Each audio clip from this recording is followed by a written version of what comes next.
Today it's time for another Weekly Cup Finals. This time around, the Kung Fu Cup, a $400 tournament where once more in the Grand Finals, just like earlier this week with the LowkoTV Mondays, we're looking inside of the main base of Rogue. His opponent down in the bottom left. We do have another Terran player. Last time it was Percival. This time around, we're looking at none other than Kjør's main command center. Now, I heard that this series is just ridiculous. At the very least, that's how it was described to me. Apparently, it's just ridiculous. So we'll have to find out together what that means. But I did already pick up on the fact that game number one in this particular game... Okay, fine, I'll show you. Game number one in this particular Vestal 5 is 40.5 minutes long. What?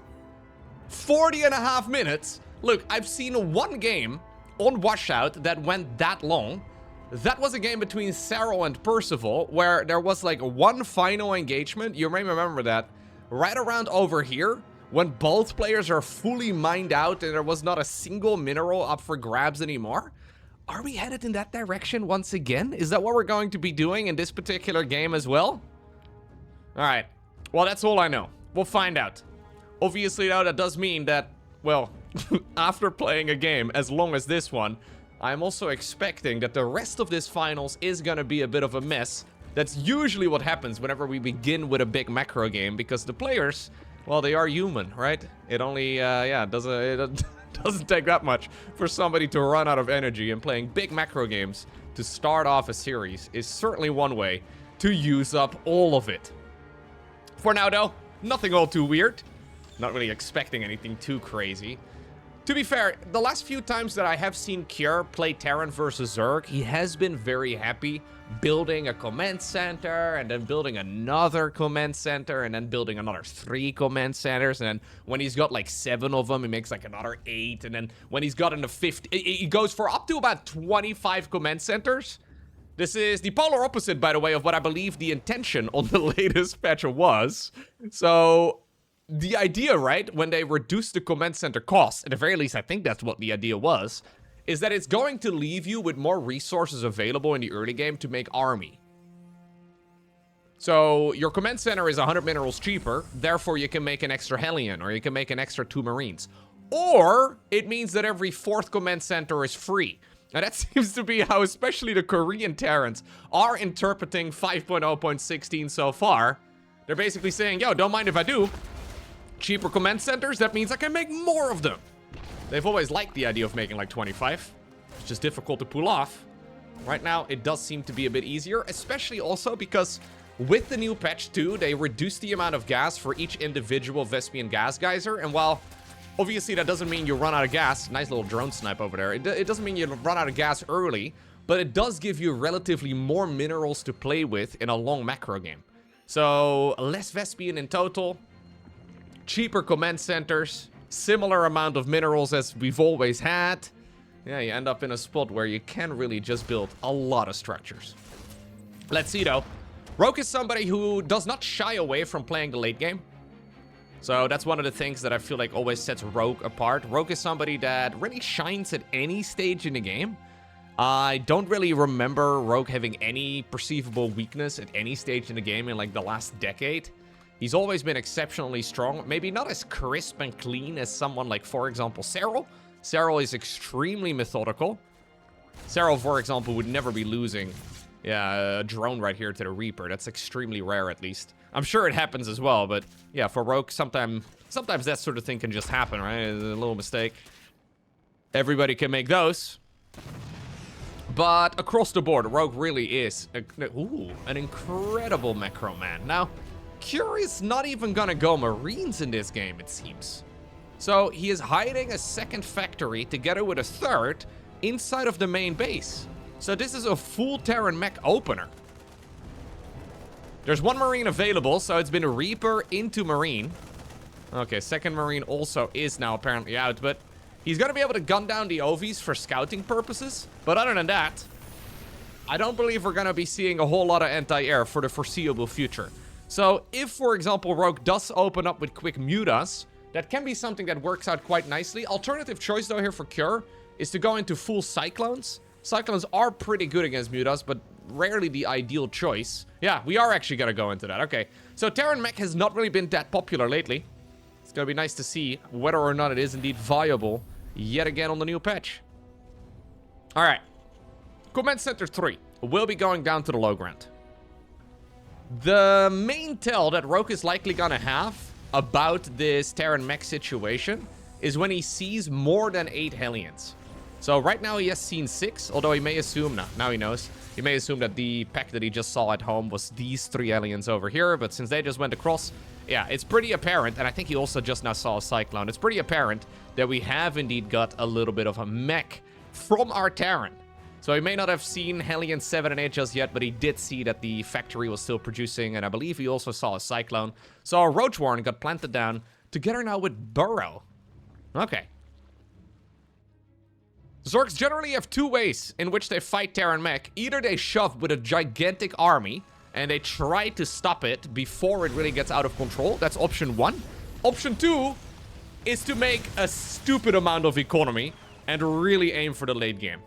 So we can see a little bit of aggression here from Cure in the earlier stages of this match, but it's going to be difficult to really maintain this for really long. Effectively, when Zerg gets like the potential for infestors out with fungal growth or even vipers, or maybe just a ton of creep spread, it's difficult to roam the map. And at that point, Zerg has freedom to do whatever they like. Generally speaking, that means like 100 workers or so, but it's been a little bit since we've last seen Terran mech, and I don't believe we're going to be going for option 1 anyways. Rogue not really planning on going for a Roach counterattack here. It seems to me that he's just making Roaches to not die.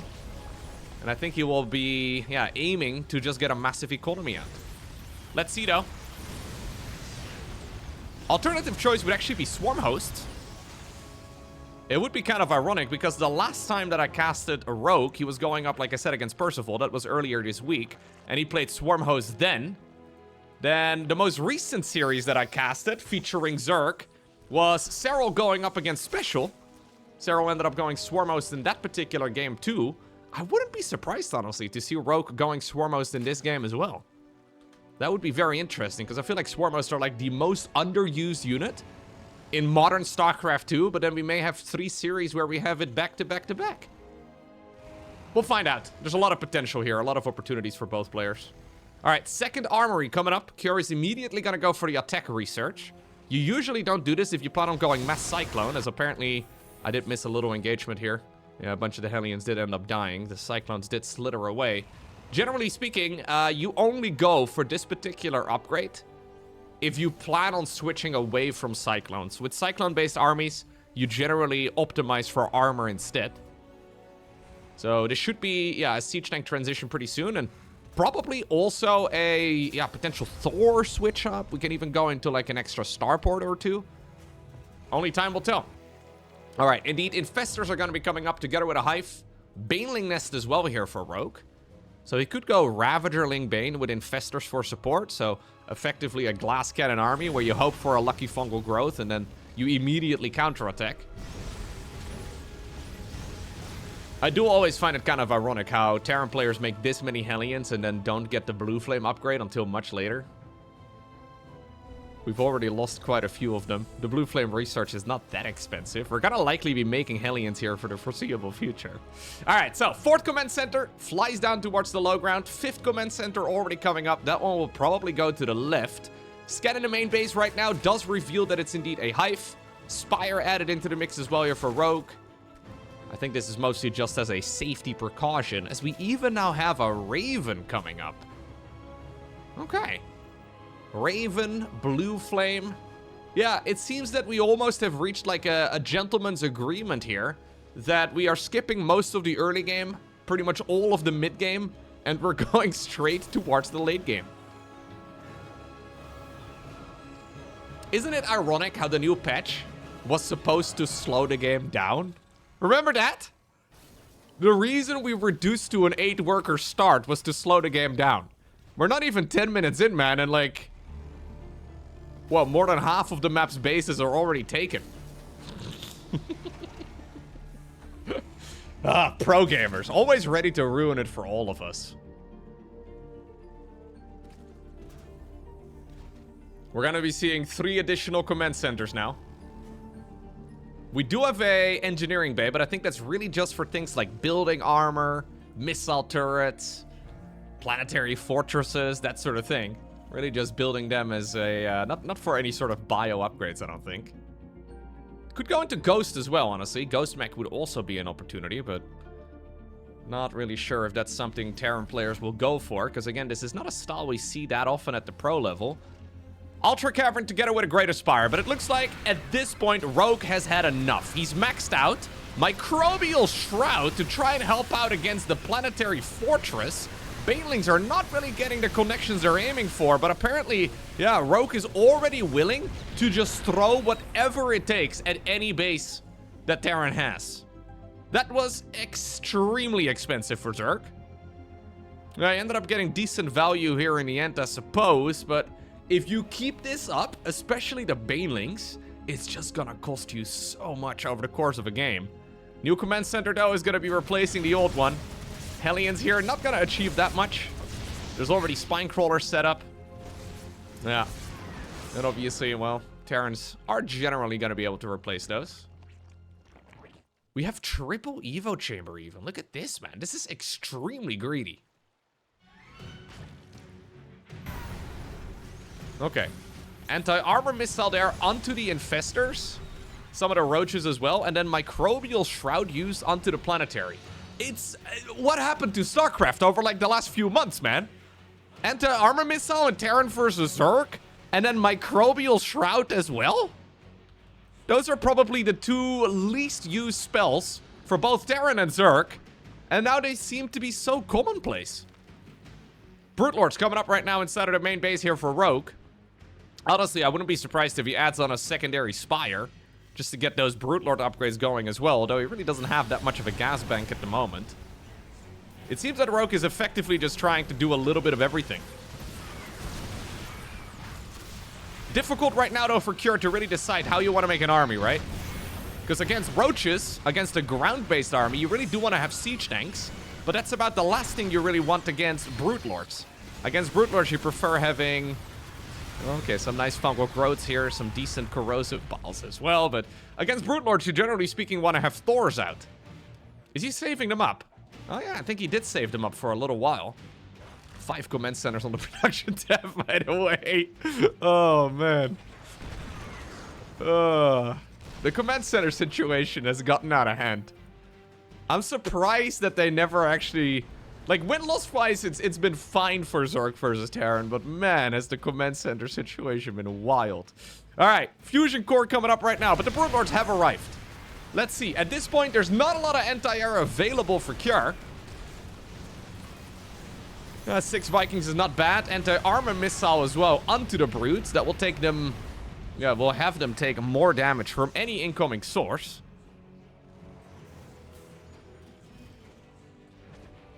Siege tank. Nice little snipey right there by Rogue. But indeed, now we have a proper anti-air production here for Cure. Zergling run by attempted, but we have a list of, or a line rather, of command centers here, making it very difficult for Zerg to break this position open. Pretty cheeky stuff. Smart servos coming up as well for Cure. We have some niche upgrades. Another anti-armor missile. Okay, Vikings having a good time, though. So, Viking, Thor, Raven effectively deals with any sort of Skytos, or Sky Zerg, really, based army, right? Same for Skytos. Although, against Skytos, generally speaking, we just see Vikings, but you could certainly just play this sort of unit composition here against Brutes. The only problem with Mass Viking is that you have that combination of fungal growth together with Parasitic Bomb that can make things a little bit more difficult. And Thors really are good against Brute Lords too, so not a bad idea to mix them in, at the very least in high impact mode. But yeah, I think slowly but surely what we're going to see in this game is both players trying to gobble up as much of the resources as possible. We already have a line of Spore Crawlers here out front. Ultralisk coming up too. Much like the line of Spore Crawlers, we're gonna make a line of Missile Turrets. This base over here at the bottom should be pretty safe. Yeah, a couple siege tanks here. Planetary Fortress. Not a whole lot that Rogue can do about it. I do wonder, though, what Cure's ultimate win condition is, right? Like, is he just going to let the Zerg player take as much of the map as they want? Is that the goal? Are we just really going to allow Zerg whatever they please?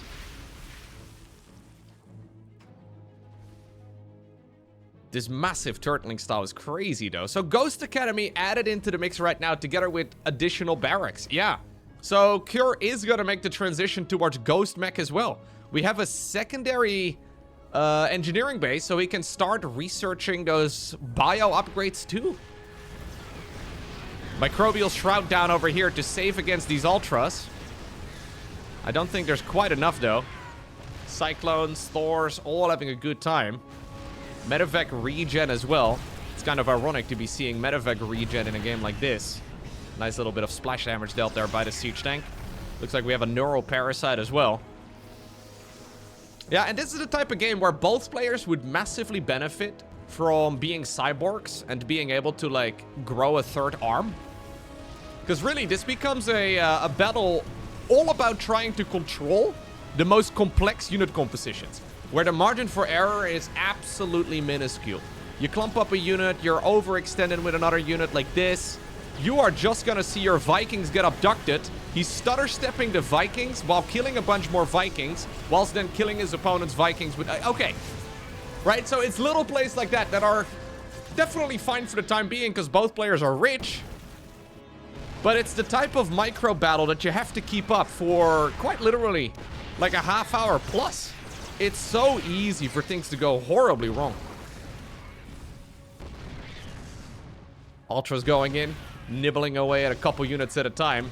Brute Lord and Fester Queen in the meantime on the right side. Yeah, Cure really has no intention of moving out, I don't think, this game. I think his win condition is just taking half the map. I think that's what he's trying to do. Because he hasn't been across the map, right? Like, he had some Hellions out and a Reaper in the early game, but that's really about it. Dude, we have double upgrades here for the bio units and then Ghost, indeed, added into the mix. That's crazy talk. With 5.0.16b, they did also reduce the Ghost from 3 supply to 2, further enabling this turtly type of style. Yeah. And this is... Like, look, it's fun to watch, right? I enjoy watching these games. But I'm a little bit afraid, as we have a huge push coming through yet again, that this is going to become the standard in the matchup. Terran players not really intending on moving out very much, because whenever they attack, they get overwhelmed by the Zerg. So they're encouraged to turtle up and sit at home. Mass repair not going to work out on that particular planetary fortress. Ship weapons are gonna finish up soon. Now the Ghosts are here, though, and I think the Ghosts are a really good addition. Yeah. The return of Ghost Mech. 8 Ultras, 10 Infestors. New gases are being acquired. Rogue actually doing this off of only 77 workers. You can, by the way, see the amount of Vespene that he has, right? His bank is pretty small. Cure's bank, likewise, also pretty small, but he's got 10 orbital commands. Soon to be about 12 of them, I think, since he's making more command centers, and he still has one that doesn't have an orbital command hat on it yet. He can land mules and just get a ridiculous amount of mining really quickly. As a matter of fact, I think that's what we've got right over here on this base right now. This is just so much income for Terran. So Cure can start getting rid of a lot of his SCVs the longer that this game goes on, which will allow even more supply for actual army. Microbial Shroud yet again, though. It's allowing the Ultralisk to charge into these Thor siege tank lines, ignoring at least half of the damage that the Liberators are dealing. Corruptors as well swoop in, take out a couple of the Liberators. Okay. Oh no. We saw this earlier, by the way. I guess the newly made barracks is making things a little bit complex here. There are some units that are stuck. Yeah. Yeah, it's too bad, man. If you're a fan of the Thor, if you're a fan of the tank, it feels like there's space for them to move out. So, what is your best approach right now as Zerg? I think what Rogue ultimately is aiming for is to basically mine half of the map and then one additional base. That's the goal, I think. He's never going to be able to trade cost efficiently, but if he can mine out half the map plus 1 base, which also means that it's -1 base for the Terran, then in theory, he should be fine. That means, though, that he needs to have this base, or at the very least the gases, and then also this one over here on the left. I think those are the most likely candidates. Cure making 4 more command centers, by the way. Ooh, trying to save the SCVs by putting them inside of that planetary for just a moment. I honestly think losing 13 workers right now is actually benefiting Cure. He doesn't really need that many SCVs. I think about 50 is probably fine at this point. He does make a couple again. Yeah, I guess a lot of his economy is caught up in SCVs that are building command centers, you know? Like, they're not mining. Corruptor swoop in, yeah. And I've been getting messages from people saying, yo, what do you do against this as a Zerg player? Right? Because Cure is not really planning on doing anything. Like, Cure is planning on just mining out his half of the map. And while you may disagree with the playstyle, maybe you think the playstyle is a bit lame, it is a perfectly valid way to approach StarCraft. It's been working very nicely for Cure, so you can hardly blame him for dealing with the, well, the tools he's been given the way that he is. But this is kind of insane, right? This is just so many command centers.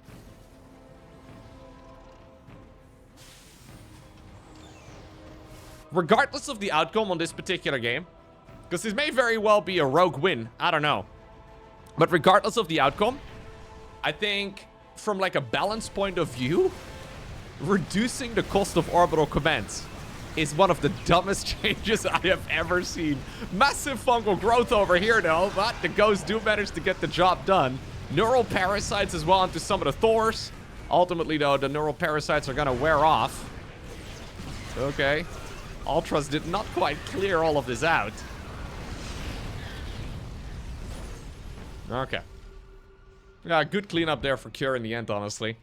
Really did get the best out of the situation, all things considered. Resources lost-wise, look at what Rogue is able to do. So this is without swarm hosts. He is actually getting a pretty successful trade here against the Terran. Losing a lot more gas, but he's making up for that by taking 2 of the refineries that would normally be the Terrans. Yeah, so he's prioritizing gas mining on the outer expansions, which I guess is really the main bottleneck. You don't really need minerals so much, it's the gases that are the main issue. Corruptor swooping in around the side yet again. A little bit of caustic spraying would also not be a bad idea, but he, I guess, wants to just keep all of this safe. Big Zergling run by right now at the bottom of the map, too. Cure's army is this massive, lumbering force, unable to really quickly deal with all of this. I guess he's got a few Hellions still that probably should have been in position already, but he actually decided to not rebuild the planetary fortress here, but go with an orbital command. That's pretty wild to me. Zerglings here do get scanned in the bottom right.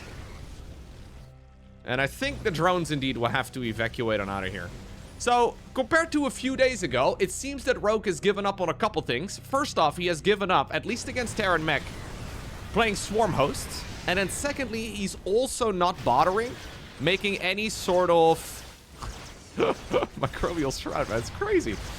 He's also not bothering to make any sort of Nidus networks. And I guess that's where he's saving himself some cash. Yeah, the amount of gas he's now able to spend on Infestors and Ultras, it's very potent.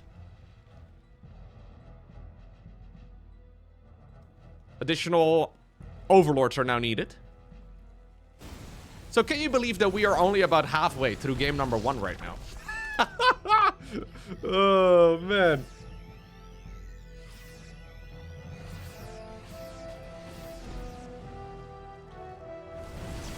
Microbial Shroud. We've had dozens of Microbial Shrouds right now in this game. This is the type of spell casting, though, that we really have never seen before, ever since the removal of the infested Terran. So, fungal growth is amazing. Microbial Shroud is now also amazing. And then Neural Parasite in this situation is also amazing. So, Mass Ultra, Mass Infestor, and then Zerglings to round it all out. This does simplify the spellcasting for Zerg a bit, though. In the past, we used to see Infestor Queen and then also Vipers. Theoretically, that's an amazing way to play, but just very difficult to actually control properly, because you need 3 different control groups for 3 different spellcasters. This, honestly, you could even run on just one, right? You could even all-army hotkey the majority of this army, and you would be fine. So, hey, if you are a Zerg player and you have been struggling on the ladder, this is at the very least something that is worth giving a try. I feel like, interestingly enough, though, Rogue really doesn't have that many workers. Like, how many drones did he lose this game? Well, he certainly lost less than the SCV count he's been killing. More of them will be falling. The Zerglings just slipping through the cracks, forcing the other tanks to deal friendly fire as well. But yeah, we're now up to 83 kills on the SCVs. Kyrdo doesn't really care that much. Should be able to remax pretty easily. Huge Ultralisk counterattack yet again over on the left side of the map. Rogue appears to be everywhere.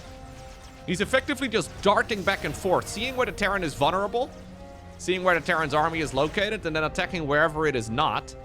Every once in a while, though, when I guess he sees that Kyr is too split up, that's when he does engage into the main armies too. Yeah, and Kyr is finding it very difficult to mine out the outer expansions.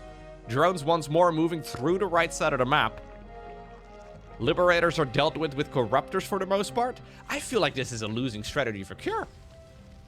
It seems that Rogue has found the answer against turtling Terrans. Am I mistaken?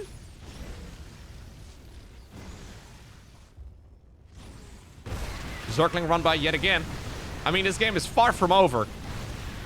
But I think that this is probably the way that Zergs are supposed, quote-unquote, supposed to be playing against Terran. Yeah, what bothers me a bit, right? Just from, like, balance aside, right? From, like, a pure gameplay point of view, in any RTS game ever, I'm never a big fan of turtling being the main go-to style. I think turtling, much like early game cheeses, should be viable, but it shouldn't be the predominant strategy. And that seems to be what the new patch so far has achieved. At least in this matchup, there's a lot of turtling going on right now. And I think we're all gonna get pretty tired of it pretty quick. It's fun to watch, right? But if we're gonna be seeing this for the next year, is it still going to be enjoyable? Drones are gonna get roasted over on the left side. Smart servos allowing those Hellions to transform into Hellbats really quickly. Finally, Kyr manages to strike back. At least for a moment. Drone should be able to rejoin pretty quickly. Yeah, I really do like this. The double Hellbat push. Some Zerglings and Ultras trying to break through the main line over here, but not really achieving that much. Hellbats over on the left side did get killed by the Ultralisk. Hellbats over on the right side, though, are going to be able to potentially even finish off a hatchery of their own. Yep. Microbial Shrouds are just everywhere. Is there a counter for the amount of Microbial Shrouds used this game? That would be interesting. I'm sure the replay has the data. Because we've been seeing quite a bit of it. I think this is actually more Microbial Shroud than I've ever seen in a single game.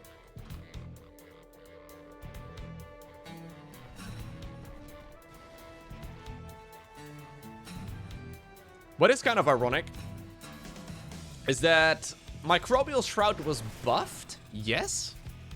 But the main thing that it buffed is that you no longer need to research the ability compared to the previous patch. Now, could Rogue have spared 150 minerals and 150 gas in this particular game? Would he have been able, in theory at least, to do the same strategy that he's doing right now on the previous patch? They also did increase the casting range, so maybe that's the main thing here. But I think this sometimes proves to us as well, when you see these games, right, as we go again, that maybe the style was already playable last time around too. Now, he is casting at the maximum range, though, as the Ultras are just kind of running to their deaths. I guess the plan for them is to just take out more units in the process than they will ultimately, cost. But this is getting kind of out of hand. 59 Ultralisks. 59 Ultralisks have died in this game. What the hell? That's an absurd number. Rogue making drones 30 minutes deep into the match. My main concern here for the Zerg is that he's gonna run out of gas. He's been really feeling that every single one of those extractors has 250 less Vespene in it than we're used to. Look, all of these extractors are mined out. So very soon, he's gonna have to go back to mineral-only based armies at this rate, which means that he can really only go Zerglings and Queens. Now, while the Queens can be quite useful, they're not really a fighting unit against fully upgraded Terran. And obviously, Zerglings against, well, mineral-only units from the Terran, aka Hellions, Blue Flame Hellions, they're not gonna be a great choice. Look at this, man. He's even building a single hatchery over here just to mine some of this Vespene gas geyser. That is the most cursed hatchery position I've seen in a while. But I guess some gas is better than no gas. At this point, Rogue wants to trade minerals for any sort of Vespene, it seems.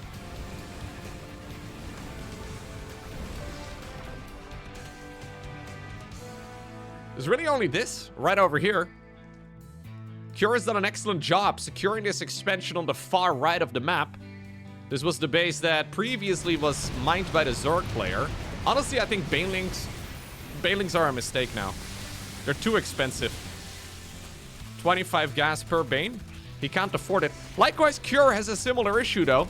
Cure is running extremely low on Vespene as well. There's still a bit of mining happening here, but the majority of all of these gases have run out. The extractor may still remain. Aw, these are sweet, man. I think very soon Cure can focus on just these bases over here. The problem for him, though, is that his mining is happening on the far right and on the far left. Here comes Rogue once again. Microbial Shrouds left, right, and center. Yeah, the casting range actually is a massive buff. The casting range on those infestors. Look at their auto attack as well. But the casting range on Microbial Shroud really does make it far easier to use. This time around, the Zerglings are going to be winning the engagement, though. That's Zerglings killing Siege Tanks, Thors, Ghosts, and all the rest of it. That is a really good fight here for Rogue. Probably the best one he's taken all game. The problem right now for Cure is that he's unable to really rebuild fast enough to prevent, I think, both the left side and the right side from going down. Queens are transfusing any of the low HP infestors and ultras. They're going to be breaking through yet again. Microbial Shroud up onto the high ground. But I'm indeed a little bit worried for Cure being this disjointed. Like, he's on the far extremes of the map. Can he hold on to both locations?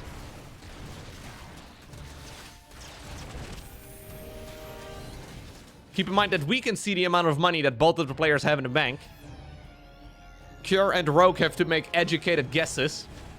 Much easier said than done. Actually, it also sounds difficult when you say it out loud like that. But seriously, it's kind of a gamble. Did he, by the way, unstuck the units in the main base? Yeah, he did. Zergling's trying their best to put in a little bit of work as well. But now, indeed, we have moved to Mass Hellion versus Mass Zergling. Who wins? It all comes down to the engagement. Zerglings are faster. They are cheaper. But Hellions, especially when transformed into Hellbats, will always win the straight-up fight. So no Swarmhost this game, not even in the late game. Do you think Swarmhost would be a decent choice, like, a minute ago? When he still had some money? Would Swarmhost have been a decent idea? Drone tried to turn into a hatchery here, only to find that it's been blocked by a command center.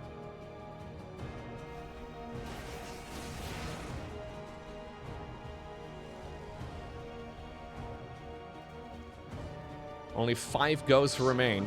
27 Hellions, 9 siege tanks.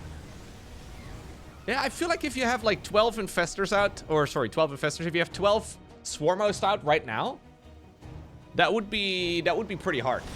I think it would be very hard for Terran to deal with. Zerglings yet again, though. Microbial Shroud yet again, too. Rogue is sending it here on the high ground. Whew, that was an absolute bloodbath with so many of those units getting roasted. Microbial Shroud keeping a lot of the Ultras alive for a long time, though. All Liberators are gone. 12 additional SCVs die. Cure's army supply has plummeted. He's only got a handful of workers remaining now. Both players, by the way, mining this base together over on the right side of the map. That's absolutely insane. More Hellions, more Zerglings, more death. Rogue is saying, why don't you leave? I've been winning the whole game long. How are you still able to make money? Well, Cure has had a lot of income. And he's, of course, got a million orbital commands. So whenever he does have a base available, he's scanning and he's also dropping mules. And this is the real sketchy part, right? How many orbitals do we still have? 15. Honestly, we should be dropping way more mules. We should be dropping way more mules. I guess he's a bit preoccupied. But Cure's primary goal right now should be to try and remax. Yeah, he's got full energy mules left, right, and center, man. Or full energy CCs left, right, and center.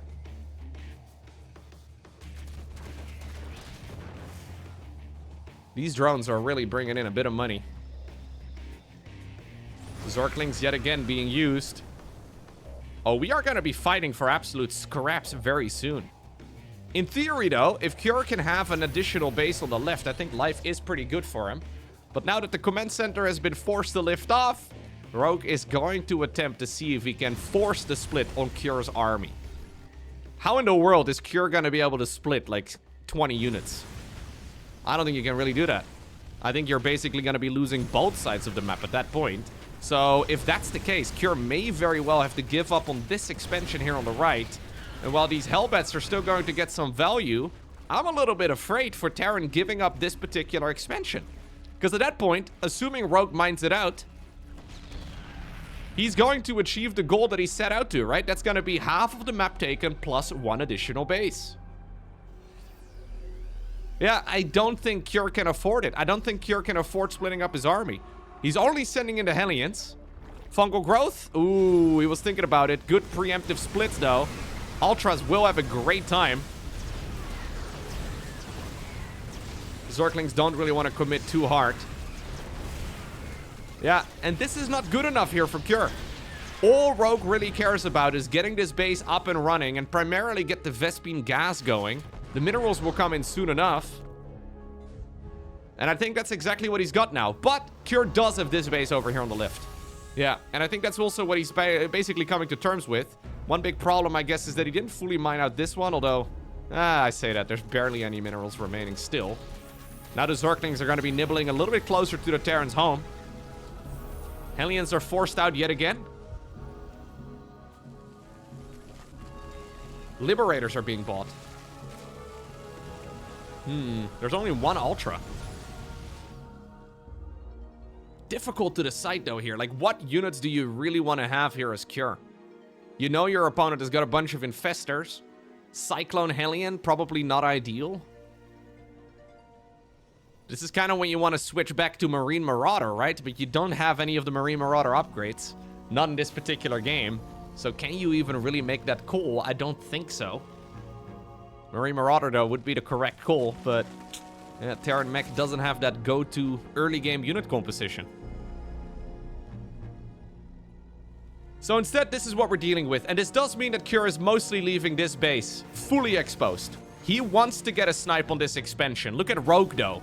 Spine Crawlers already waiting for this Terran army to arrive. He anticipated that this would be the play here for Cure. There's Liberators, though. EMPs there as well from the Ghosts. Zerglings going in around the back. They have been spotted. Zerglings also moving in through the front. Microbial Shroud yet again. Left, right, and center on top of all of these units. Infestors do manage to stay out of range for the most part. And the Ultras clear out so many of the units. That was a misplay right there for Cure. Rogue invited the misplay so hard. Actually, I thought more Infestors would survive, but it seems that only 2 of them have made it out.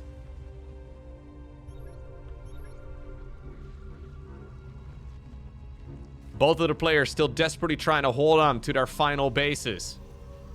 Cure may have all of those command centers, but very soon he's gonna run into the problem of not having any mineral fields to mine. It's a weird issue, man. He's effectively bought the entire city to go ahead and let it let people rent it out, but now there's nobody living in the city anymore. We have all this real estate. We have all this infrastructure. But what do we do with it? There's only about maybe 1,000 minerals available right now for Cure. Assuming he can mine all of it.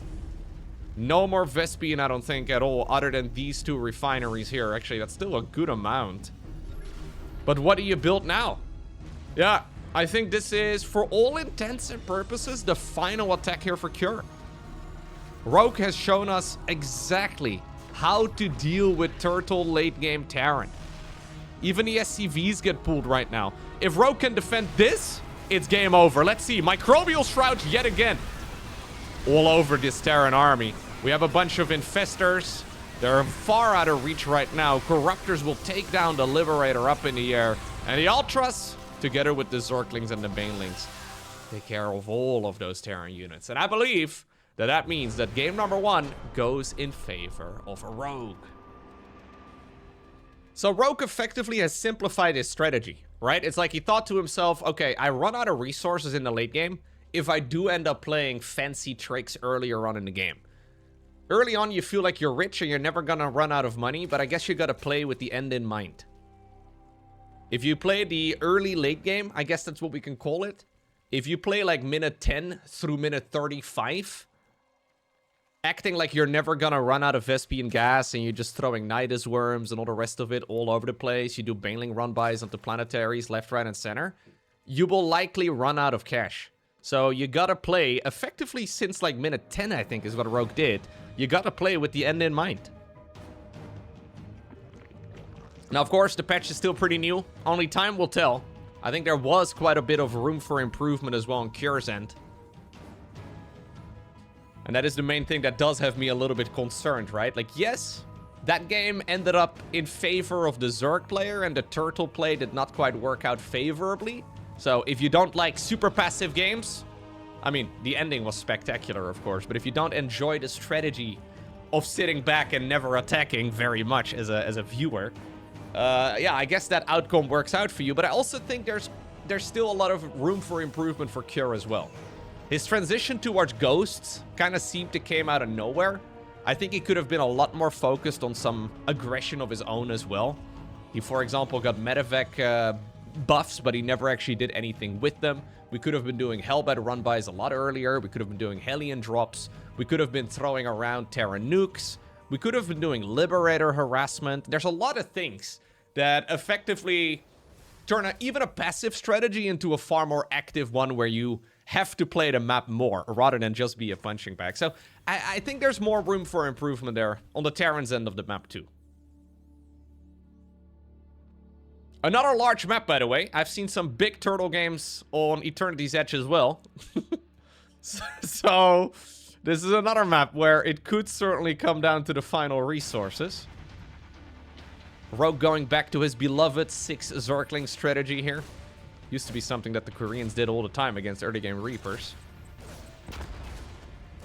The Europeans were always doing 4 links against the first Reaper. And then the Koreans were always doing 6. Over the last few years, though, the Koreans have also been favoring opening up with 4. But apparently Rogue now making 6. Maybe he just accidentally made an extra group. Or maybe he's just done with this early game shenanigans, man. Maybe he wants to skip it straight to the late game. Alternative choice for Rogue, if he doesn't want to play late game, is to force Terrans to be a little bit more out on the map by playing Mutas. I feel like Mutas are probably the main unit to really force a response out of the Terran in the mid game.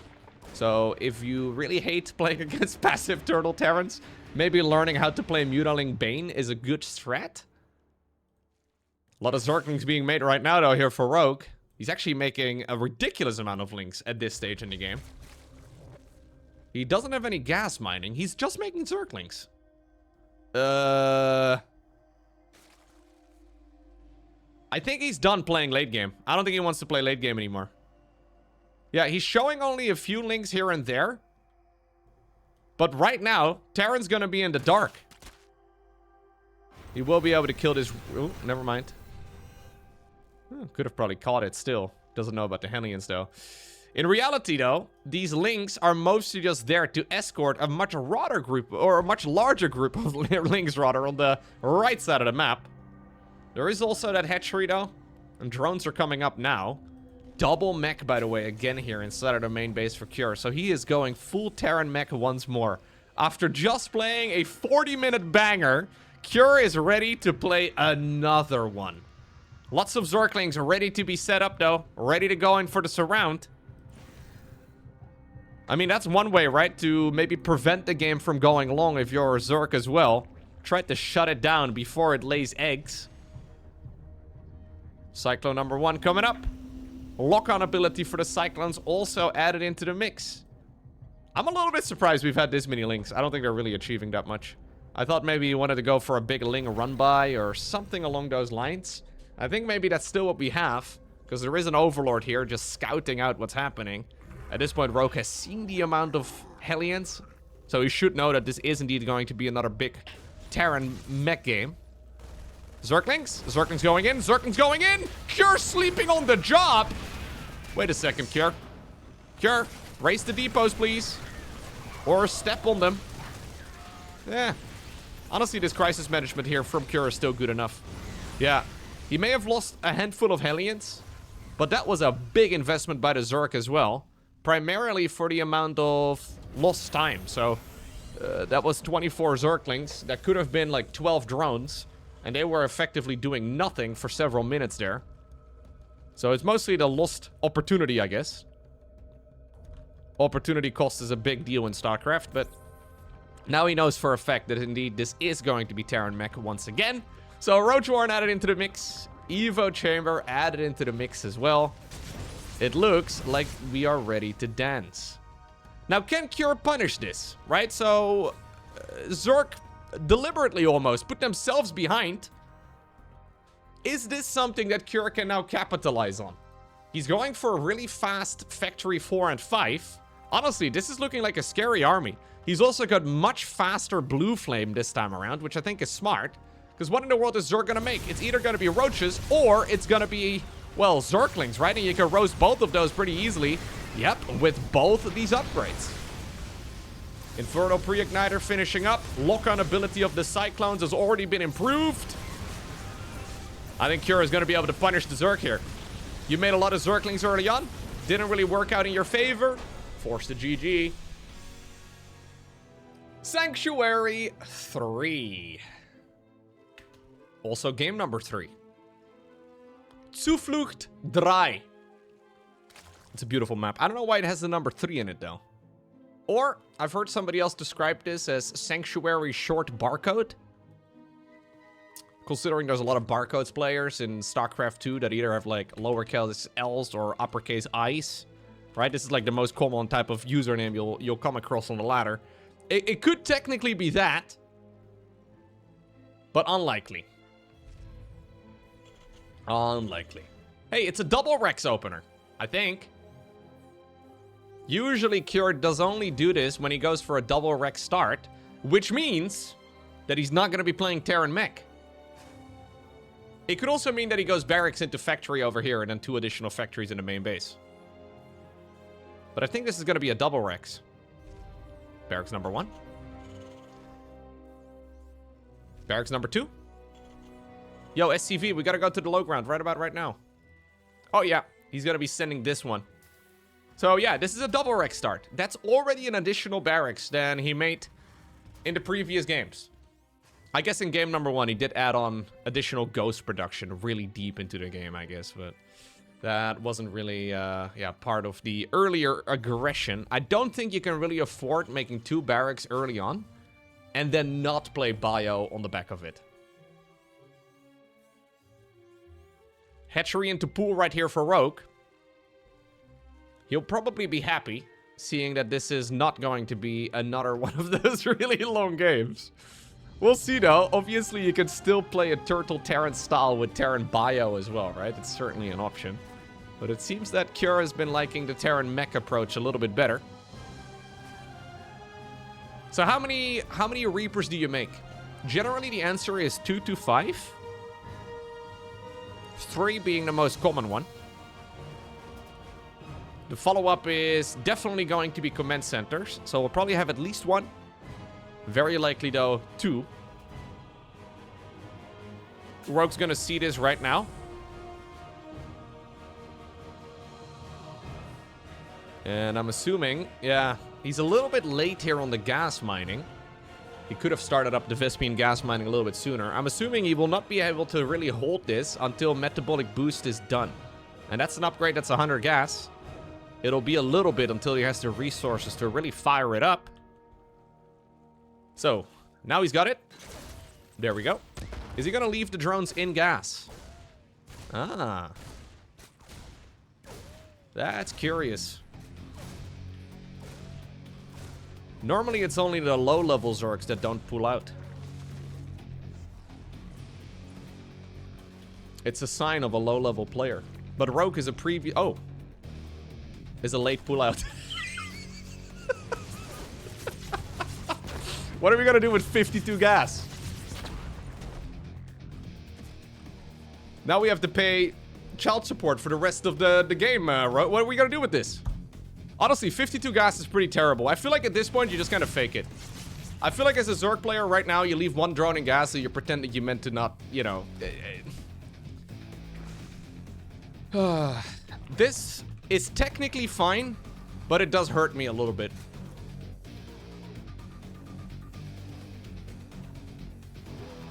Command centers now indeed coming up for cure. We have a random supply depot in the middle of nowhere. Lucky though for the Marines, this can indeed be burrowed underground, so should be fine. The Reapers have now successfully though forced this Zerg player at home. So, interestingly enough, right? We now have a triple CC built. So Terran's gonna have a third command center done long before the Zerg. As a matter of fact, this command center is pretty much finished by the time that the third hatchery started. This changes the entire dynamic. This changes the entire dynamic of the matchup, because usually it is the Terran player that's trying to keep the Zerg economy down. They're trying to keep the Zerg economy small. But now Rogue is going to have to do the same thing to the Terran player. And how in the world is he going to be able to pull that off? Alternative choice, though, for Rogue is to just oversaturate the bases and then transfer drones down to the low ground. It is something we've seen Zerg players do quite a bit. Yeah, and I think that's probably the strat we're aiming for in this game, too. +1 carapace. He's resumed gas mining yet again. So we'll probably go into a lair in just a moment. Yeah. Well, so long, I guess, for early game variety, huh? Man, the original intention of 5.0.16 really wasn't bad. But then they sped everything else up. Like the larva region, and then we obviously had the command center cost reduction and all of the other early game boosts that we've seen as well. So now players have basically decided that the best way to, yeah, have quote-unquote variety is by streaming through the early game real quick. We don't really have to worry about the early game if we just skip past it.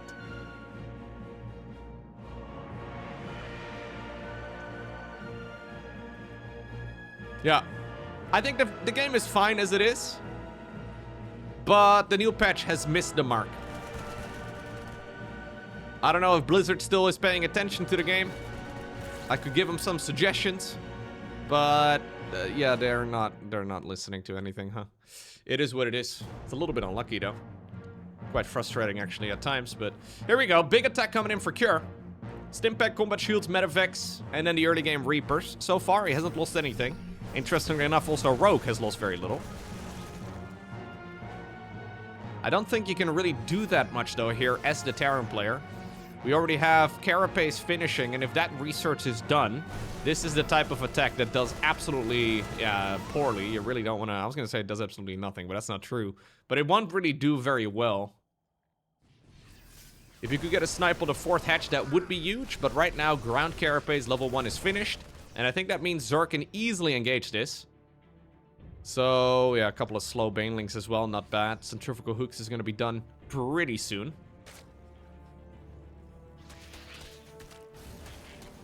Yeah, so despite the fact that Cure managed to keep this Zerg economy small early on, because of the larva regen buff, it didn't really matter. Right? Like, he got himself a command center lead, which is really nice to see. But then because of the larva buff, Rogue just made more drones. He made more drones, and then he caught up economically just fine. And it's like nothing even really happened in the early game. It's a little bit of a shame, right? If you look at this income advantage graph, and you know it's a Zerg versus Terran only, right? Say you're only given this. Would you assume that this was 2 base for Terran? Or for Zerg, rather, versus 3 base for Terran? I don't think so. Yeah.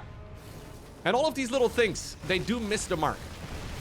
I don't want to be negative, but this is all missing the mark. Bailing speed right now done. The main thing, honestly, that Cure has achieved is that the creep spread is pretty lackluster. On 2 bases, you can't really make that many queens, but, I mean, if he's gonna play passive again on the back of all of this, Cure will be facing off against a ridiculous amount of creep very soon as well. So far, though, he's still out on the map. This is an easy base to take, so is this one over here on the left. Couple burrowed banelings here up on the high ground. Okay. Marines ready to go in around the site yet again. Very early stim here by Cure. He does scan ahead, so he sees that the banelings are nowhere nearby. He's gonna have to pick up. Get on out of there. He's thinking about going into the main base. Already, though, we have a nice little setup here with the spore crawlers. It's not a whole lot that you can really do as the Terran right now either. So really, the best thing you can do as a Terran right now is to make command centers. Right? We can go to upgrades. We can go into a second factory. We can make a 4th command center. But then after that, I think what you do is 5th command center, 6th command center, 7th command... You just keep making command centers now. Rogue is already locked in tight. There's really not much you can do. This Zerg player is, yeah, not quite invulnerable. But it does feel like that when you play against it. Cure is testing the waters left, right, and center, but Rogue appears to be everywhere.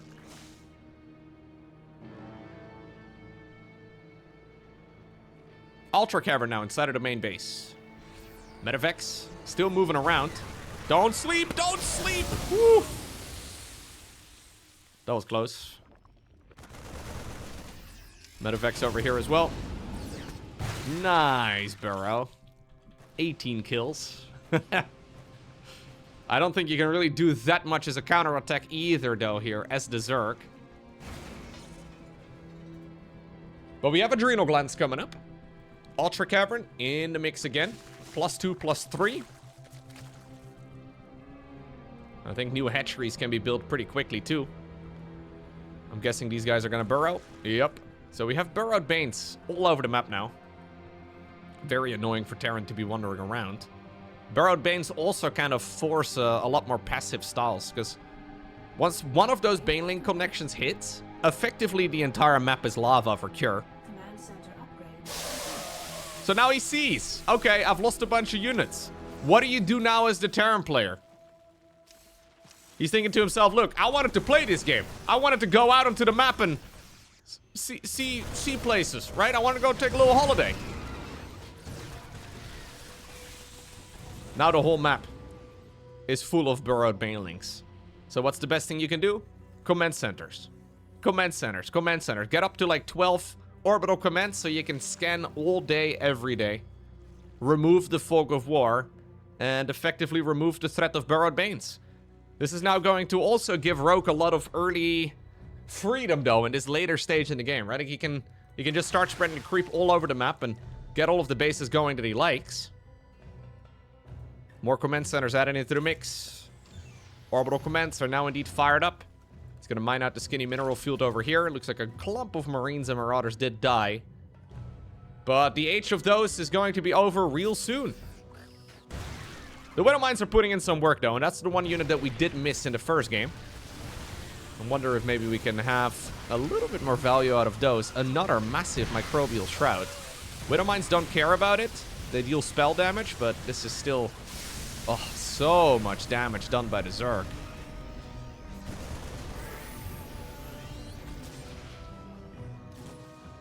I think Microbial Shroud may be kind of busted, guys. I don't really want to say it out loud. Because that will be the one thing that Blizzard hears. And they're like, wait a second, Microbial Shroud is overpowered? Loko thinks it's overpowered? We should nerf it. It's like, no. Now we have more turtling. Don't do that. Yo, Blizzard intern, if you're listening to this, don't do that, okay? Don't write that down. Hit backspace. Don't nerf that, okay? Maybe give Terran some more opportunities for aggression instead. Maybe buff battlecruisers. Look, we had another Baneling burrow there. Another explosion. Next patch, Microbial Shroud range reduction. The upgrade research time is back again. It's like, okay. Unlucky.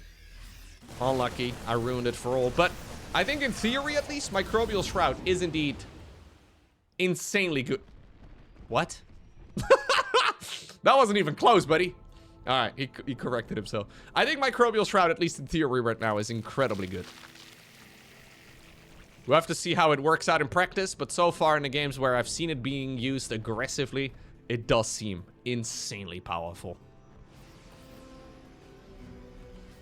3-3 just about done here for Cure. Plus 3 armor already finished for Rogue, though. Oh, if he can hit the timing right before the Terran upgrade's finish, this is going to hurt. No planetary fortress on that base is kind of nuts to me. Microbial Shroud onto the siege tank here. It's like a budget Dark Swarm. Well, budget Dark Swarm still putting in the work. Yeah, and I guess it's allowing Ultralisk this magical ability to retreat. At least some of them. No, he's out of energy. He's got still one, though. Ah, it's crazy good. There was, in the meantime, a counterattack as well through the right side of the map. So at least Cure is putting in a little bit of counterattack damage, but this is looking a little bit rough here for the South Korean Terran.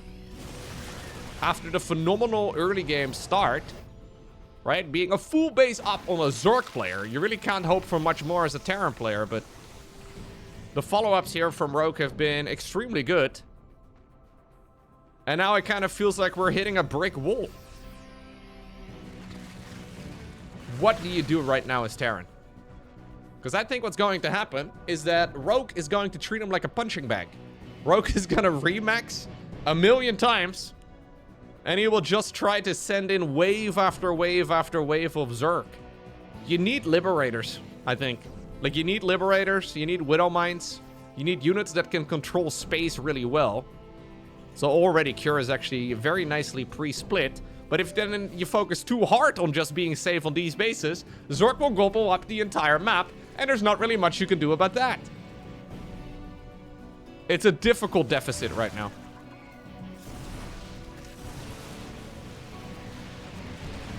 Good positioning here, though, on all these structures. This is good. I like this here for Cure. Yep. Nice work. Gets rid of this base. Likewise, there's a push happening over on the right side of the map. Cure doing an excellent job getting rid of this expansion too. Okay, so that's -2 bases. And while I don't think the Marines and the Marauders are going to be able to go home, this has still been very efficient. That's the kind of thing that I missed in the first game, right? Where Cure basically never attacked past the early game. Like, he was playing Terran mech, so I guess it was difficult to do. But that's where exactly this type of unit composition just feels a little bit better. Because not only can you defend quite nicely, you can also actually go on the offense with the same type of unit composition. But here we go again. Microbial Shroud just breaking open positions. So, by the way, in case you're a little bit out of the loop, why exactly this ability is so strong, once upon a time, when they first replaced that with the Infested Terran, so if you've been watching this game for a long time, you may remember the Infested Terran, it used to reduce damage from flying targets by 50%.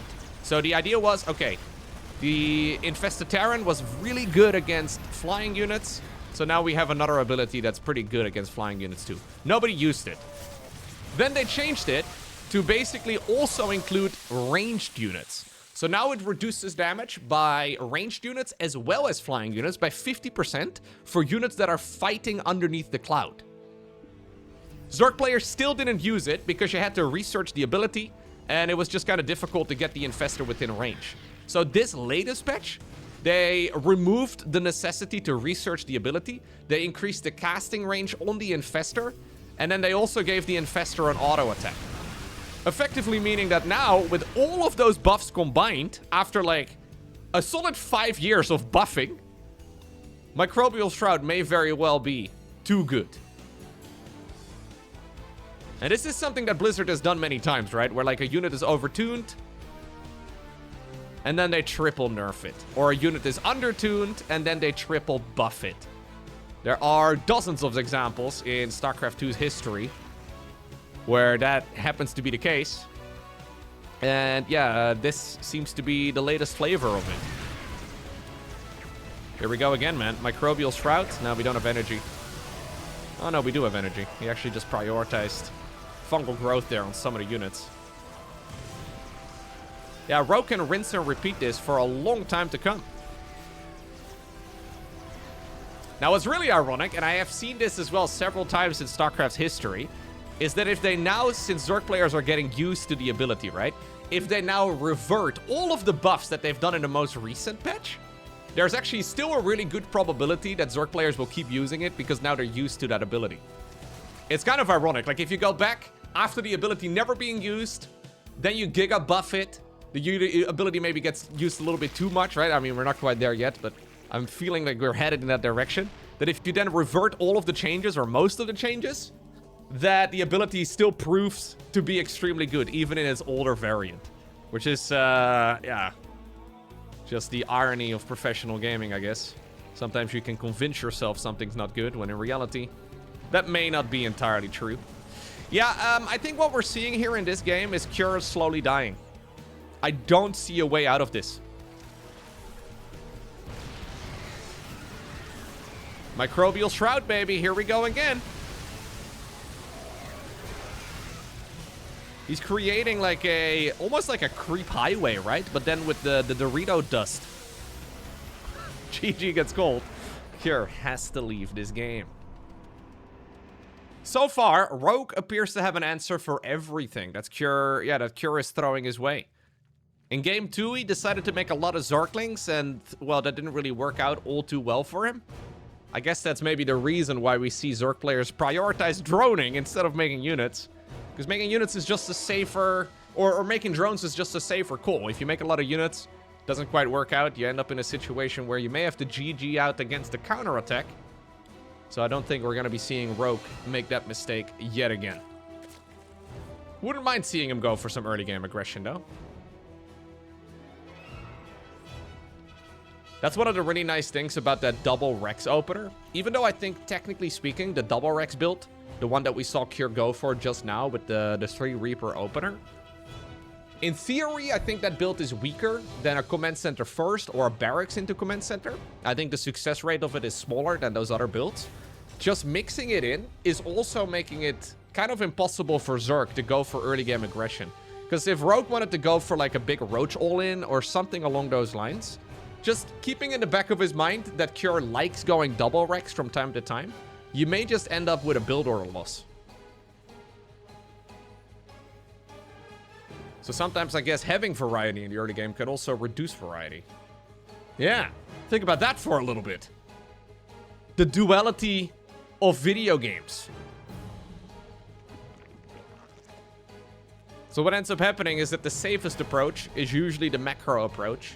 And then when both players are playing the macro approach, you gotta try and out-greed the opponent. And then you're playing mass greed all over the map.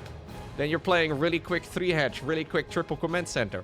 And you end up with the good old Hellion Banshee going up against the Queen's Zergling defense.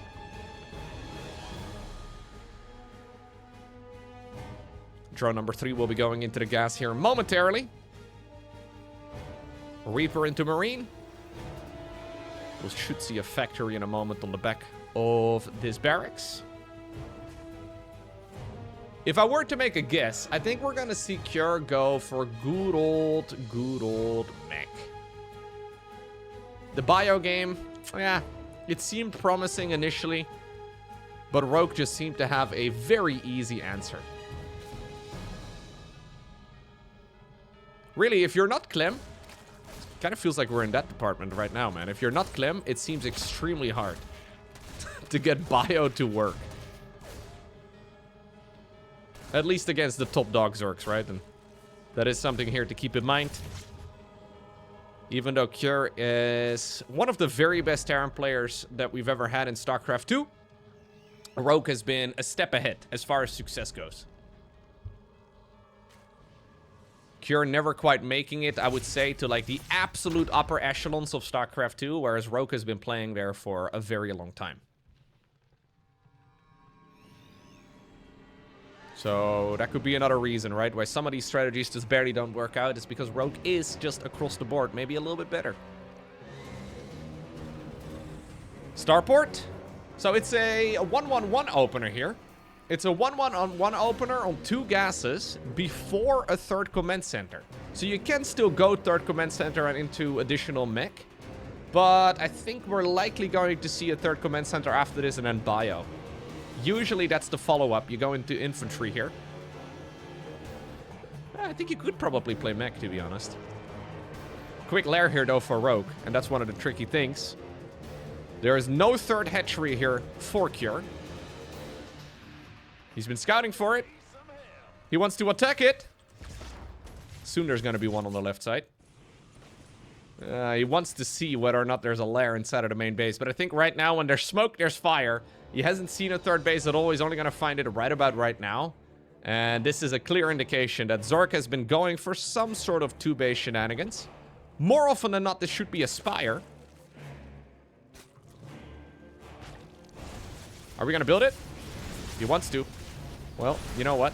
Hold that thought. There seems to be a bit of a barbecue. I didn't realize Cure was hosting a barbecue.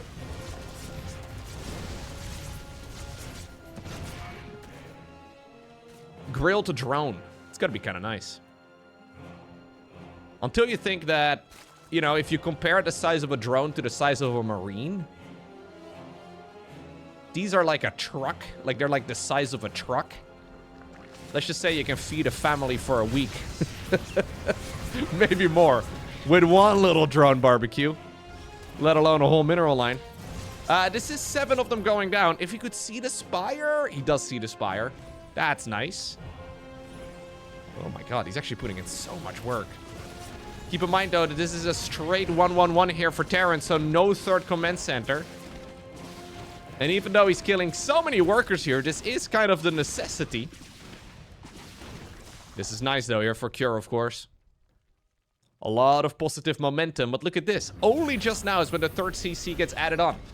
So we're doing 2 command centers up until this point. Straight 1-1-1, Hellion Cloaked Banshee. And then into additional barracks before ultimately getting a third base. So yeah, you end up dealing a lot of damage. But again, this is where that larva buff is so nice. Zerg can catch up really quickly too. I think if we have a look at the income advantage, it is in favor of Cure for now. But if you give this Zerg player a little bit of freedom, which he's going to be forcing in just a moment with the Muta transition, I think we're going to be seeing the Zerg skyrocket ahead in the worker count. It's going to be quite difficult for Cure to take a third base. Banshee is fully out of energy. I wouldn't mind seeing a Muta maybe running on over to that side of the map for a second. But I think Rogue probably is planning on just getting more damage done on the Terran side of the map.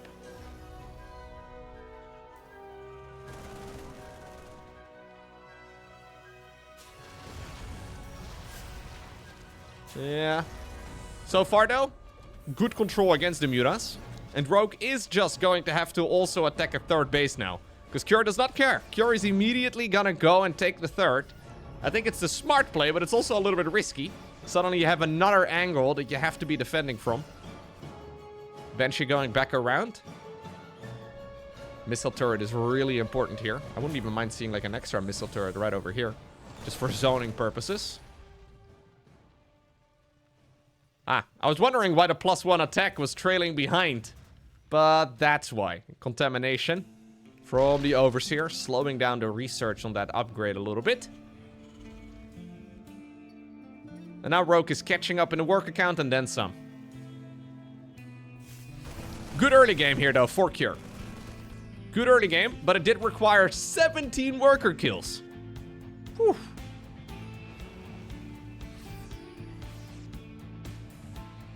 1-1 upgrades, just about done. Combat shields also finishing. Rogue hunting for a couple of the units that are behind all of this. This is now going to result in a much more action-packed game, though. Because I don't believe that Cure can really play this out passively. He cannot really allow the Zerg to just do whatever they like. He's going in around the wrong side. I don't really see why we're moving in through this angle. He knew where the third base was. Decided to move on over, maybe on autopilot to this section. I think going up north, or even around the side to hunt down the third would have been smarter. Maybe he assumed that there would already be a fourth hatchery done? Could be, but he knew how much damage he dealt early on, right? Like he saw. Yeah, he's actually checking for outer bases here. He's checking for proxy bases. Banshee, by the way, ended up getting an additional 8 workers, so that's 25 drones in total. Man, imagine if this army was over at the third. I think it could have put in a lot of work. Rocks are going to get knocked down. I think that Rogue will say thank you very much. Thank you for securing my place. Don't really know why we did that. +2 armor is going to start up. Mutas, though, are immediately going to deny it. All of this hurts, man. Ugh. Medevac drop in the main just being a nuisance. Now there's enough Mutas out, though, to go after the missile turrets. I think. No, there's not. Never mind. That was really close. Okay. Rogue, where are we going, dude? Maybe idling inside of the main base of a Terran player is a bit risky.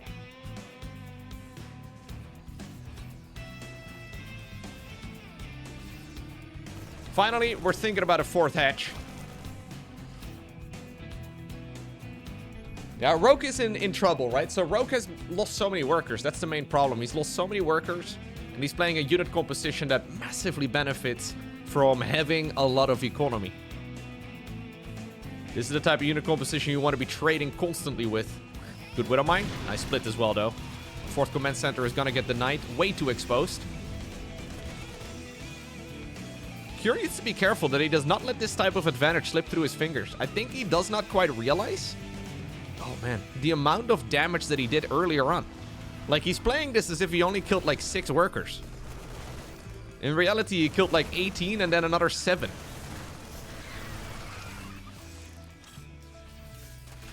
Yeah, another command center in trouble here. I think you commit as Zerg. Could have had the kill, I think. Rogue did not really want to take the chance. Cure has a really good timing attack, though, lined up here. With 2-2 finishing up, even though it's a little disjointed, even though it's going to be a little bit late, he's going to be able to hit a maxed out state before that point. And it's going to be really tough for Rogue to clean that up. Creep spread has been pushed back all the way. Fourth hatchery is extremely late. And so far, Rogue hasn't been able to get a lot of value out of his Mutalisks. Now, finally, he's got enough, it seems, to kill individual missile turrets. Even if there is a mass repair on the SCVs. Good interception over here with the Marines, though. But right now, there's so many Mutas that the Marines don't really even care. Matter of fact, drop in the main base goes awry. That's a free kill right there for the Zerg. Now you got to be real careful, man, because you blink twice and your whole mineral line is gone. Woo! Those Widow Mines. How many medevacs or how many Mutas? 15. 15 dead Mutas. These have only killed 3 of them in total, but most of these were like a sneeze away from death. I think we gotta go, Cure. I think we gotta go. We have 2-2 done. I don't think what we want to do is just sit here and secure the 4th base and give Zerg freedom. I really think that would be a mistake. I think you go for a full assault right now.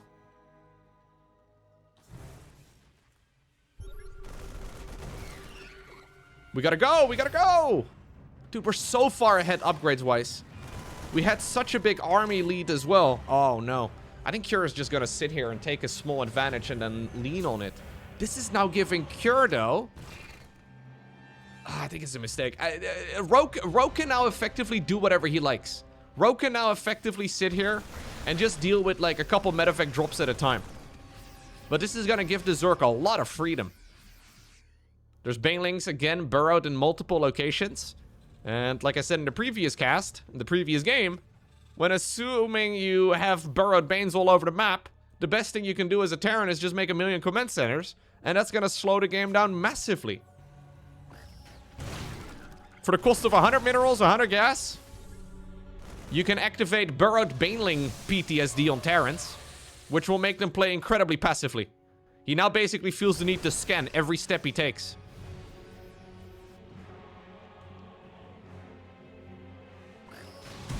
Maybe Baneling PTSD is something we need to be leaning into more, man, in StarCraft 2.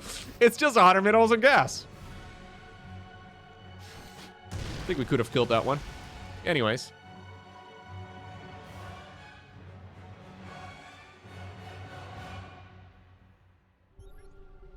There are a bunch of Burrowed Banes, though. Now, suddenly, the supply count is dead even. One thing, though, that we do still have here for Zerg is just lair tech. Hive is a long way off. Likewise, though, upgrades-wise, everything's even now because 3-3 is not yet done. This is a good attack here for Cure, but it's also only about half of his army. We did have a Baneling roll by over here. Is this unit composition over here going home? Oh, really? We're gonna do a split push, Cure? This feels so risky to me. Mutas are also going in for the counterattack. Do we have enough Banelings? Ooh, my god, that Widowmine dealt more friendly fire there than it dealt damage to the Zerg. In the meantime, the Mutas are putting in some work over at the 4th base, but only a handful of SCVs actually died. Big drop into the main base. Wait, he's gonna go after the medevac that already killed one... He's gonna go after the Spore Crawler runner that already killed one of the medevacs earlier. In the meantime, Marines trying their absolute best. They're now fully upgraded against a just +1 attack upgrade for these Mutas. Banelings crashing into everything. Drop over on the left side. It's bloody. It's dirty. But all of these things are being cleaned up by Rogue. Rogue needed a bit of luck.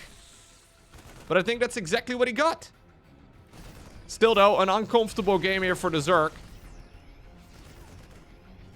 Cure in the driver's seat, but making it difficult for himself. Don't donate 5 medevacs. No, don't do it. Okay. Whew. There's a Widowmine actually behind this main base as well. 15 kills on that one alone.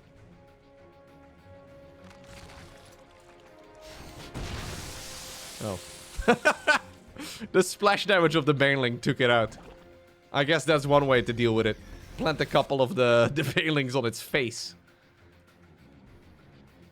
Okay. Yeah, look, you throw a curveball at many Zerg players, they will effectively roll over and die, right? Like, that's how most StarCraft players function. This is really the first time in this series that Rogue has been properly tested. And while he's still not in a comfortable spot, I'm very impressed with the way that he's been managing all of this so far. He's heading on over to his beloved Ultralisks yet again. 5th base now in the far bottom right-hand corner. Adrenal glands coming up as well. He probably wants to go +3 melee. Whoa, he did found a weakness here on the Terran side of the map. 6 SCVs is not bad. Here's the Infestors again. Microbial Shroud? Is that the goal? Is that what we're aiming for? Usually the first 4 bases on this map are pretty easy for Terran to take. It's this bottom right-hand corner that's really quite difficult. Widowmine drop here in the meantime trying its best.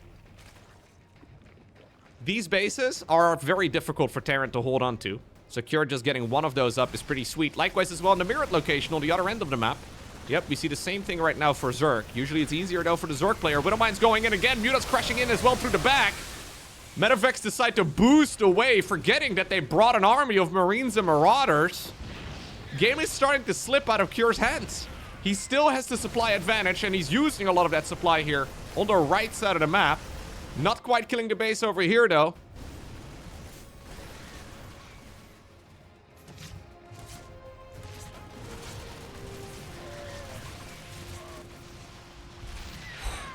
Dude, Rogue is playing some proper StarCraft here. Like, anytime I glance down at the bottom of the screen, I kind of picture him being like 20 supply up, but that it's not really been true in this game at all yet. But the way that Rogue is playing, it feels like his army is significantly bigger than it actually is. Cure has been ahead in the supply count for effectively the entirety of this game, but really quite unable to find an advantage that he really likes. I think we should send it, man. Like, at some point, the drops over the flanks, they should be done. I think at some point you want to go for an attack straight through the middle. He's done a phenomenal job keeping this creep threat small, but he's not really gone for any full frontal attack in a very long time. Right now he's thinking about it, but now Ultras are coming. Right now we've got Infestors with energy. Fungal growth is so dangerous to go up against. Oh. Do you not want the Widow Mines? Man, he selected them. Did you see that? Maybe a bit of greed there as well for Rogue. He wanted some more. Hatchery over here not rebuilt. He still has them selected. He wants everything. Hey, I would have pressed that button so much sooner. I think 99% of players out there would have done that a lot sooner. Widow Mines, okay, do get unburrowed. Ultimately, though, most of them still detonate before the real beginnings of the fight. 10 drones end up going down. Medevac drop over here on the right side of the map again, too, trying its absolute best. Marauders want to go home, but they do not have the option to shoot their grenades up in the air. Marines coming in clutch as well. Rogue grabs the supply lead for, I think, the first time in this game. Still, though, Cure's economy is really good. He's got a lot of command centers. Keep in mind that Widow Mines now fire a little bit quicker, so Zergs here are a bit more hesitant. Really sending it forward. Oh. It's also allowing, I guess, the Widow Mines to fire a little bit more frequently at the Terran units if you're unlucky. Muta's coming back actually right now, and they will be able to kill all the last Marines.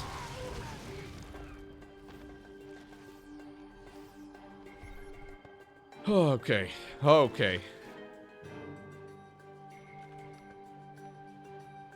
Cure is better than Bruised right now. He's been very far ahead throughout pretty much the entirety of this game, but it appears that he is unable to close it out.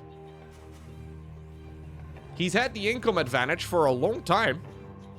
He's still fine economically. Like, he has the difficult to acquire bases on the map taken care of. But I think right now, Cure has been punched by Mutas one too many times that even he started believing that this particular game has slipped out of his hands. I think he's still in a playable position. But Rogue really is making his army look a lot bigger than it is. Constantly on the move, by the way, with all of these troops. Now the Ultra flank is coming in. We're like one fungal growth away from disaster. Honestly, he doesn't have a good answer against the Ultras as it is. No Liberators. No Widow Mines. Well, some Widow Mines. No Ghosts either. It means that we are effectively just trying our absolute best to funnel the Zerg, I guess. Single file with the Ultras. It would require Rogue taking a really bad engagement. I think Rogue is honestly quite happy to just sit back here and breathe for a moment.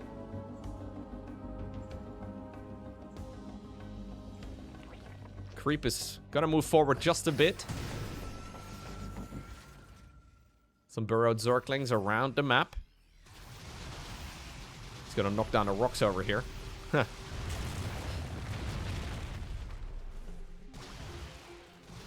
Are these connected somehow? What? Did I just... What? Oh, I didn't even realize that those rocks over here are connected. What in the world? How are they connected? That makes no sense. Alright, both players are just going to immediately knock down the rocks again. I guess that was just something to do. That's funky. How did these not get knocked down? This rock tower did not get knocked down, despite the fact that these rocks over here are down. I'm not exactly sure what just happened here. For some reason... This was still at full HP last time I checked. Alright, for some reason, those rocks both went down at the same time. Widow Mine. Easy snipe.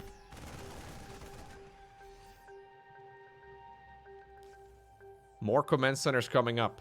So, Kira has decided that after grabbing the advantage and being unable to close out the game, we're gonna try and play a big macro game. And we're even gonna make a bit of a transition here towards what could be Terran mech. He does have the Ghost Academy done. He even has a nuke already queued up.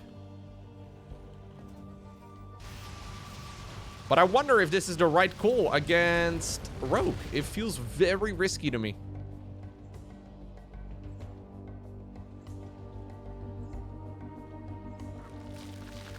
Aw. Oh, I thought the Ultralisk was stuck. Instead, Brenda is stuck. Look at that. Surrounded by Banelings. Aw. Aw, Brenda. Alright, now you're free to go.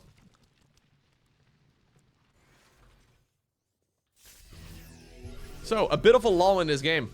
After non-stop action for about 20 minutes,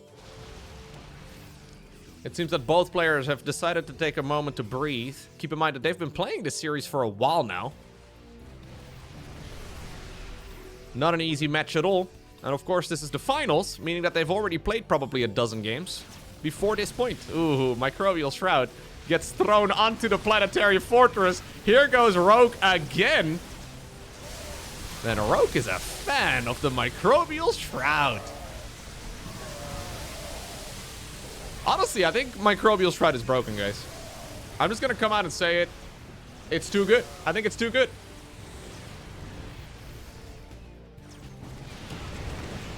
I mean, it would help if we tried to counter Infestors, I suppose. He hasn't really been trying to counter those at all. These Banelings are expensive. I think the Banelings are not really needed either. I think just Ultras. Ultras and Infestors seem to do the job. Ultra, Infestor, and then some Zerglings. The Banelings are not very efficient. Command centers, of course, being cheaper, though, also means that sniping these structures is not that big of a deal. Planetary fortresses are still as expensive as they always have been, but losing an orbital command, not really the end of the world. I think this is risky, man. Because you're gonna run out of gas. But I think maybe Rogue is a little tired. I think Rogue is ready to go ahead and send it. Now he's grabbed the supply lead. Kira's been making so many command centers, actually. He's got 3 of them that don't even have an upgrade yet. He's got so many command centers that he's unable to remax. Which is a really weird problem to have. But I think we should have maybe left a little bit more money in the bank so we can actually make an army. Microbial Shroud yet again. No response over there on the Marines on the left. They did run a little bit too late, allowing the Banelings and the Ultralisks right now to catch up. Mutas are killing all of the Liberators up in the air. Keep in mind, they're very well upgraded, and despite the game starting off in such a horrible fashion for Rogue, it seems to me that the man has wiggled his way out of this situation yet again. So, he lost 25 drones to the Hellion Banshee aggression. And then this is the result. Yeah, Rogue is an absolute beast. He wins the finals of the Kung Fu Cup. 3-1.